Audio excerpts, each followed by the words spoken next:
Hey everyone, it's Yusef for Dad's Free Time Game Reviews, where I review the games that I play when no one needs me. Today's game is Majin in the Forsaken Kingdom for Xbox 360 and PlayStation 3.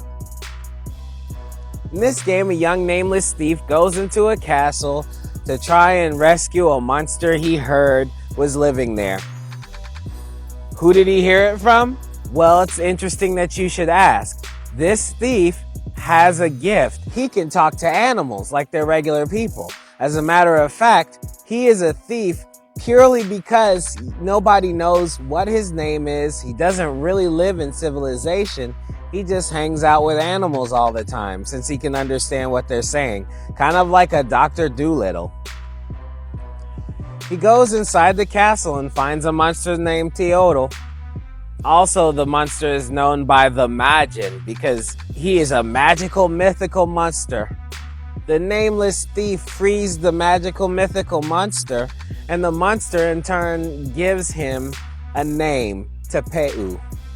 And together Tepeu and Teodel go through the whole kingdom and try to rid it of this darkness. Tepeu is the brains, Majin, Teodel is the brawn. Majin also acquires more powers as he goes through. Because he was a Majin monster, he had a bunch of powers, but apparently the darkness took them all away. So as you rid the kingdom of the darkness, you also have to get most of his powers back. Also, there's a princess in there Teodel wants to save. It's all very weird. Look, the big problem I have with this story is that it's really stretched out far, and it's a very small amount of story.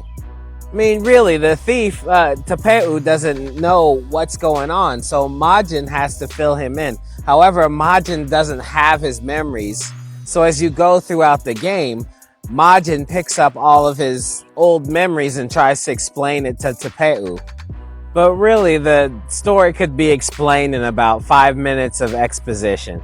And they try to stretch the story out by hand-picking these little teeny tiny moments in time, which you could have just explained in 4 sentences.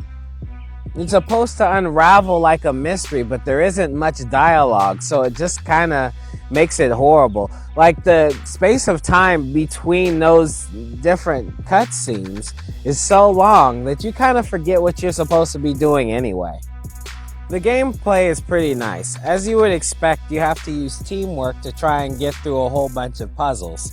It's kind of an open world adventure, but you don't really talk to anybody in the adventure other than animals. Tepeu and Majin have a couple of teamwork moves in which Tepeu can get to higher places. Majin can catapult stones into different areas so Tepeu can get to them. It's basically a lot of using Tepeu to try and open a way for Majin to come through. Or Tepeu using some small crevices to get through to different spots so he can get the needed power-ups for Majin to get stronger. It's very important for Majin to be as strong as possible.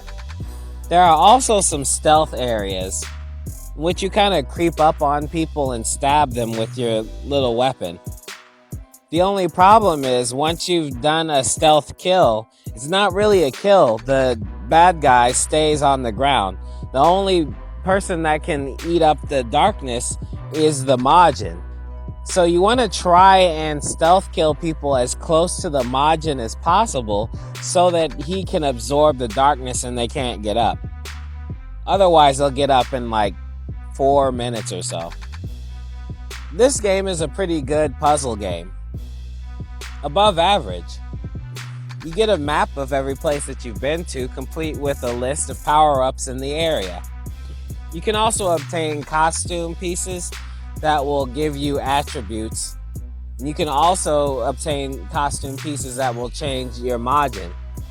My only problem with the costume pieces is that the attributes aren't very clear on what they are. I mean, what the heck is effort? Like, if you put something on, you have an attribute called effort. What is that? There's another piece of clothing that if you put it on, it gives you an attribute of swordsmanship. Most people would think that the swordsmanship attribute would make them stronger, but all it really does is give you more defense against monsters with swords. So, who cares? And that leads me to the fighting parts of the game. The fighting parts of the game are interesting enough. They consist of you coming in and trying to stay alive until the Majin comes and beats people up long enough for you to both do a teamwork super move. If you do enough of teamwork super moves for that moment, you build up a meter, and when the meter is at the top, you can do a super move that'll wipe out the area. But by the time you get the meter to the top, most of the people are wiped out anyway. So it doesn't really matter. To tell you the truth, you don't even really need to be in the fight. You can just keep pointing at people for Majin to destroy. As a matter of fact, you are really a non-factor. Like the most non-factor I've ever played in any game. The more you build up, the more Majin gets strong as well. Majin's strength far surpasses yours. I mean, his strength is so awesome that he can heal you. But it is a disappointment that Tepeu has little to no strength when it comes to any of these monsters. Even with his weapon imbued with some of the energy from Majin's power, it just doesn't matter. It kind of makes the fights real boring because you're not very active. You're more of a spectator. The bosses were really fun. They were kind of like Legend of Zelda type bosses, in which you use a tool or a power that you just learned like 30 minutes ago to exploit the weakness in the boss. Sometimes it was a little difficult figuring out what the game wanted you to do against the boss. They tried to clue you in by having Majin say stuff to you.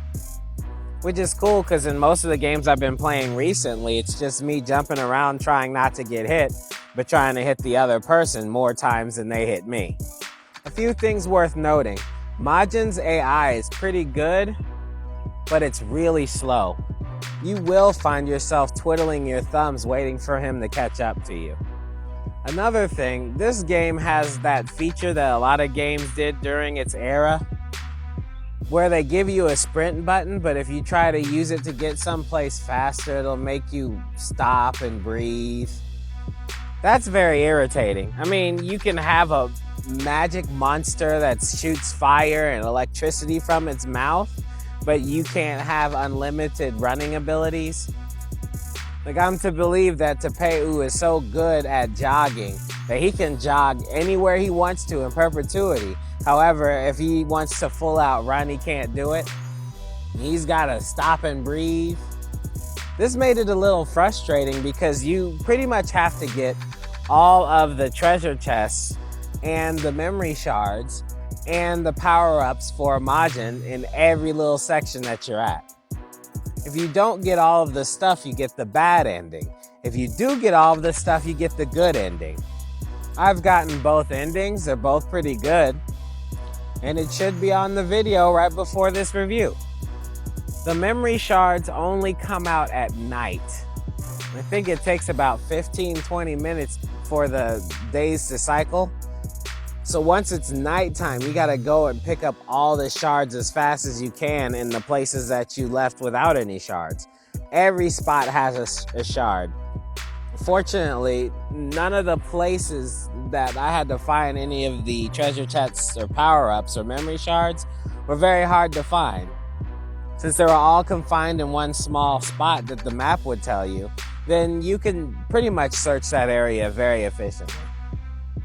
So that's all I got.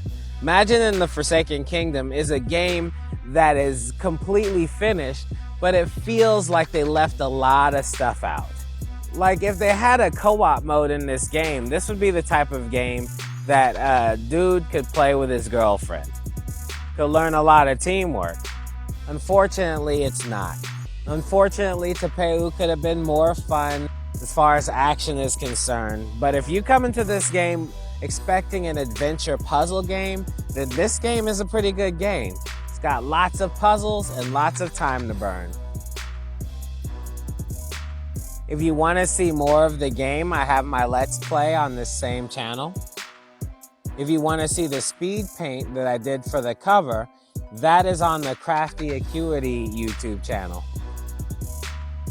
Otherwise, go ahead and purchase the game and enjoy it for yourself. If you hit the thumbs up on this or any of the other videos, thank you so much. Thank you very much. I really appreciate it. And you guys have a very nice day. Schwupp-de-whoop, Free Mac Martin. Peace.